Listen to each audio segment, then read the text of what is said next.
अस्सलाम वालेकुम, मेरा नाम है मकबूल अहमद और आप देख रहे हैं बनारस की आवाज़ न्यूज़ चैनल। इस समय हम वाराणसी के तेलियाबाग क्षेत्र में हैं और हमारे साथ जुड़ चुके हैं राष्ट्रीय एक्शन बुनकर समिति के राष्ट्रीय अध्यक्ष सरफराज साहब। सरफराज साहब, इस तरह से हमारे एक समाज में इस तरह से एक मुहिम चल रही है, शादी विवाह की फिजूल खर्ची को लेकर बड़ा जैसे सिस्टम को बंद करने का फैसला लिया गया है। उसी में मेहर की रकम जो है 111 ग्राम कर दी गई है और ये समधी और जो विशेष दावतें होती थी उनको समाप्त कर दिया गया है। इसको किस तरह से आप देखते हैं, कितनी फिजूल खर्ची बढ़ गई थी?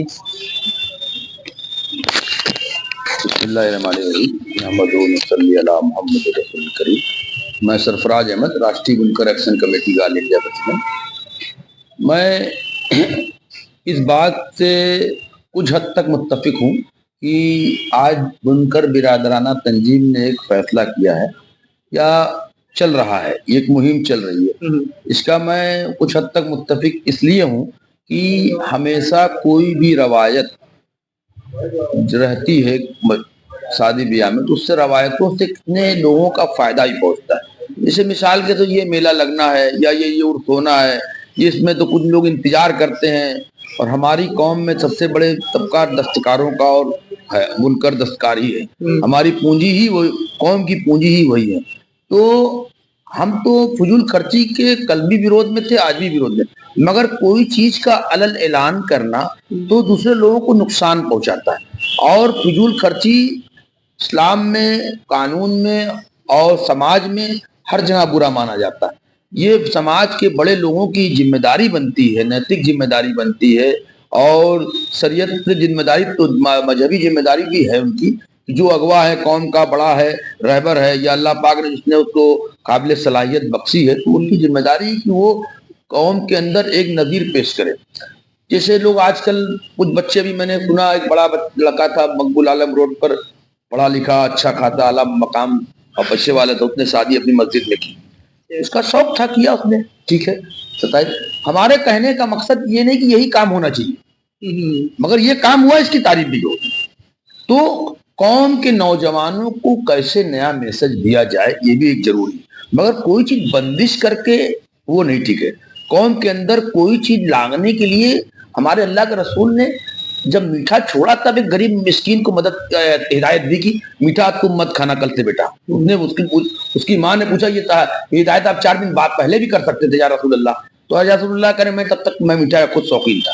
तो हिदायत देने से पहले हमें खुद उस पर अमल करना पड़ेगी और यही हम लोग दुआ भी करते हैं कि अल्लाह पाक कहने सुनने से ज्यादा अमल करने की तौफीक दे। और दूसरी बुनियादी चीज है कि हम लोग रवायतें हिंदुस्तान की पहचान रही है, रवायतों से ही हम लोग हिंदुस्तान का मुसलमान जाना जाता है। जैसे बारात निकलती है तो आतिशबाजी बनाता है, तो आतिशबाजी भी हमारे क्या है। तो इसी तरह हर मौके पर हर रवायत कुछ न कोई कौम और उसकी रोजी रोटी उससे जुड़ी है। आप जितनी आपकी बचत से उतना खर्चिए। अभी सरकार ने एक स्कीम बनाई कि 51,000 रुपया उत्तर प्रदेश सरकार हम सामूहिक शादी में देंगे। तो लोगों को बुरा लगने लगा कि सामूहिक शादी में हम पैसा क्यों लेंगे, हमारी इज्जत खराब हो जाएगी। अब वो मस्जिद में खड़े होकर ऐलान करते हैं कि हमारी शादी हो गई है, भैया आप हमारी मदद करिए। वहां सरकार 50,000 रुपया दे रही है, 51,000 रुपया दे रही है, वो नहीं ले रहे हो। अब मस्जिद में हर टुक्कड़ पे, हर मस्जिद के चौराहे पे चिल्ला चिल्ला कर मेरी बेटी जवान हो गई है। मैं यहाँ से अजमेर शरीफ गया, वहां भी यही हाल था। जहां जाओ, जहां मुसलमान कम्युनिटी इकट्ठा होती, चाहे मुझे जुमे की नमाज में इकट्ठा होती, कहीं भी आप। तो कहने का मतलब ये काम सिख लोग नहीं करते, ये सिख के नहीं होता, हमारे क्या क्यों होता है? क्योंकि हमने दुनिया को आयन सिखाया, हमारे में ज़कात सिस्टम है, हमारे क्या खैरात और सदका का सिस्टम है। हर मौके पे हम लोग खाना इतना बांटते हैं, खाना सड़क पे फेंकाने लगता है। अभी सवेरात आ रहा है, देखिएगा कितना खाना सड़क पे फेंकाएगा। तो हमारे कहने का मतलब कोई चीज अत क्यों होनी चाहिए।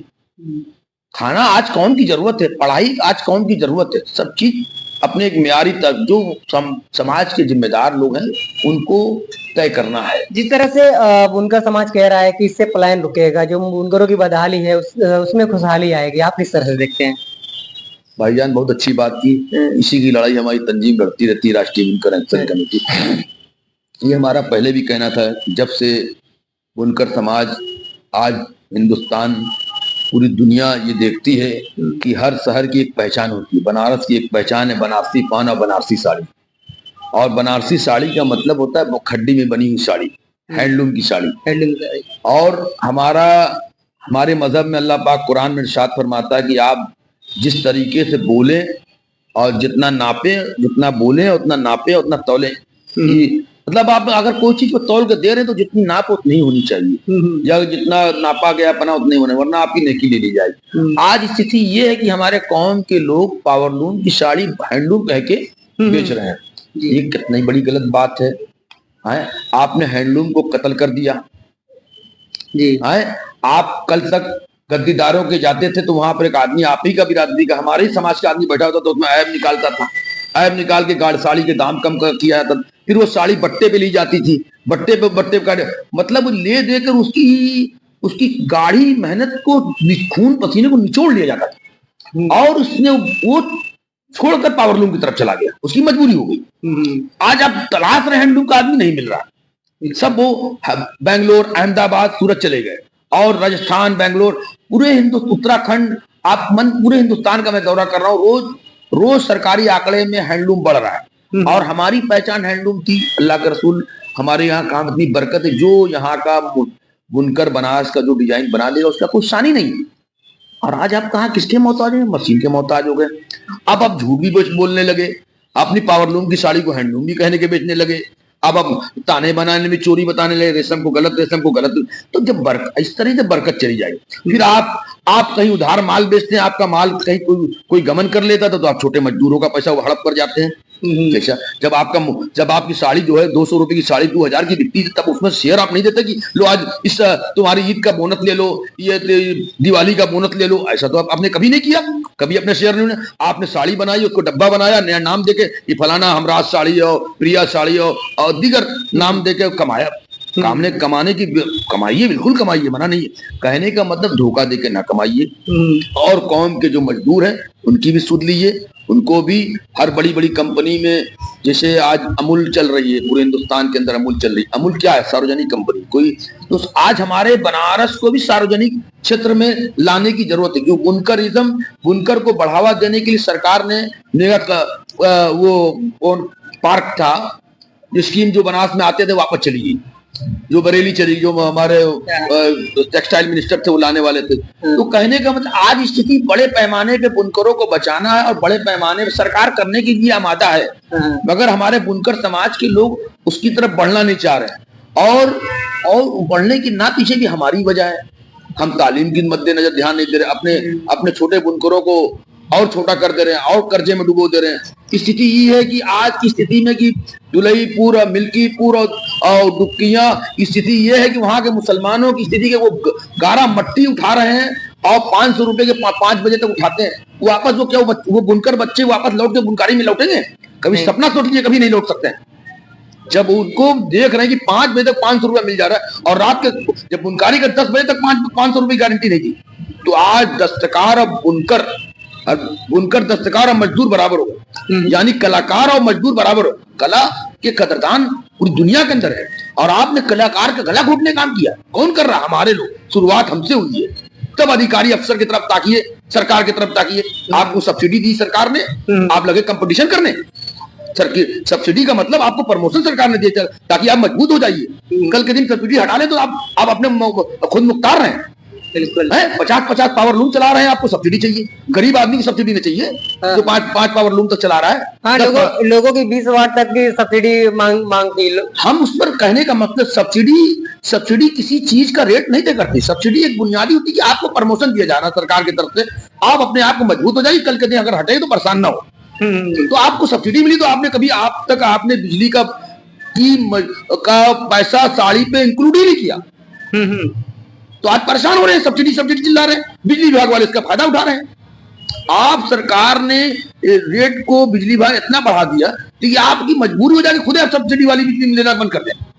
हमारे कहने का मतलब ये है कि आप जो है सही दिशा में काम करें और कौम को बढ़ाना है और नई टेक्निक से व्यवस्था कराना है। अब सरकार ने निफ्ट है, क्योंकि अब निफ्ट में पढ़ाई है, HIT है, बच्चों को नई तालीम दीजिए और बुनकारी की तालीम दीजिए। वो पढ़ लिख के काम करे, क्योंकि दुनिया, मैं अभी निफ्ट के दफ्तर में गया, मैं निफ्ट से भी जुड़ा हुआ हूँ, IRCTC से भी मैं जुड़ा हूँ, अभी मेरा संबंध हुआ है। शायद जो हैंडलूम हैंडीक्राफ्ट के प्रोडक्ट बेचने के लिए मुझे रेलवे में सरकार ने मौका दिया कि जहाँ आप ट्रेन के अंदर बेच सकते हैं।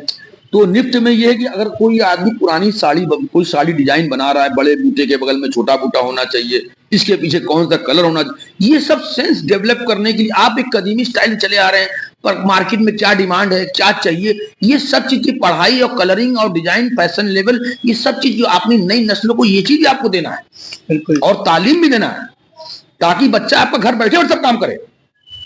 तो ऐसे में जो बनारस का जो व्यापार है, बनारस की जो साड़ी है, उसकी डिमांड इतनी ज्यादा कम क्यों हो गई है, और बनारस में लोग सूरत और बेंगलोर जैसी साड़ियां बेच रहे हैं और लोगों को इसका पता नहीं लग रहा है। क्या सरकार को इस पर टैग लगाना चाहिए बनारस की साड़ियों पर?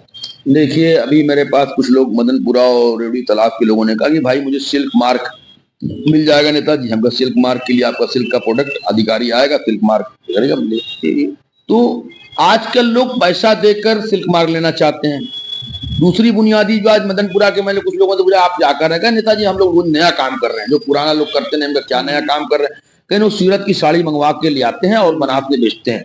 हम कहते तो बड़ा गलत काम कर रहे हो, तो अपने पैर पे कुल्हाड़ी मार रहे हैं आप हैं। जब सूरत की साड़ी आप अपने यहाँ अपने दाम से बेचेंगे, आप कोई भी जो यात्री है या जो भी बनारसी साड़ी का ख्वाहिशमंद है, उसको आप सूरत की साड़ी बनारसी पैमाने में देंगे, तो फिर कल के दिन तो स्थिति होगी, वो कल वो नेट का जमाना है, एक बार खुल जाएगी साड़ी तो हमें बनारस से खरीदी थी, फला दाम में खरीदी थी, और फला दाम में तो हमें घर पहुंचा के सूरत से मिल रही है। तो ये तो आप अपने पैर पे कुल्हाड़ी मार रहे हैं। फिर से ये कहाँ जा रहे हैं आप? सूरत का माल आप बनारस से बेचेंगे, बनारसी कह के? एक कश्मीरी अपना चेहरा बेचता है, तो उसी तरह बनारसी भी अपना चेहरा बेचता है। बिल्कुल। तो हमारी खड्डी हमारी पहचान है। हमारे कहने का मतलब आज मजबूरी है कि साड़ी खड्डी की बहुत महंगी हो गई।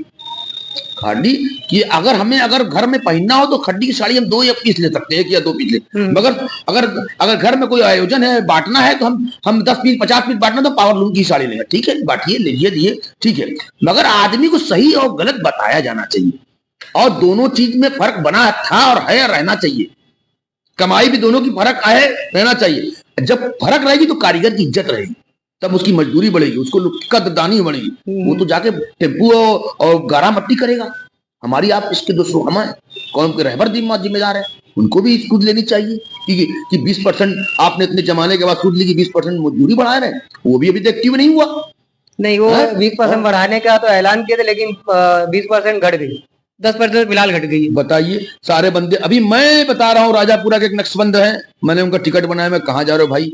कहीं जा रहे हैं भाई सूरत में। कहा है कि यहाँ पे रोज काम ही नहीं, का डिजाइन बनावे, का बनाए, हमारे बच्चे भूखे मर रहे हैं। हम कहा नहीं ठीक है, जाओ। तो कहने का मतलब स्थिति ये हो गई है कि हर रोज पलायन हो रहा है, कि बुनकर आ रहा है कि हमें हैदराबाद जाना है, हमको बेंगलोर जाना है, हमको यहाँ सूरत जाना है, अहमदाबाद जाना है। तो भाई स्थिति कैसे? अभी कितने मकान खाली हो गए, मदनपुरा, रेवड़ी तालाब, ये सब पूरा खाली हो गया। हम कहाँ जा रहे हैं, क्या कर रहे हैं? कौम की रहबरी, कौम को बांटने की बुनकर बिरादराना तंजीम की भी एक जिम्मेदारी है कि एक फंड बनाए और लोगों को रहे मौके पे ताकीद करे कि इसमें इंडिकेशन की ये स्थिति में स्थिति होना चाहिए, इस पर भी मीटिंग होना चाहिए। जैसे लड़कियों की शादी के लिए सरकार ने, तो हमारे यहाँ भी एक फंड होना चाहिए।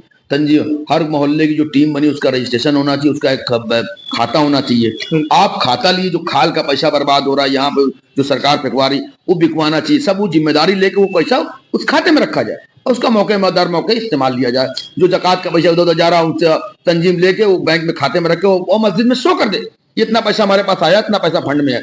और जो कोई मजबूरी में आता है, तो उसकी आप अपनी जांच करके उसकी मदद करें।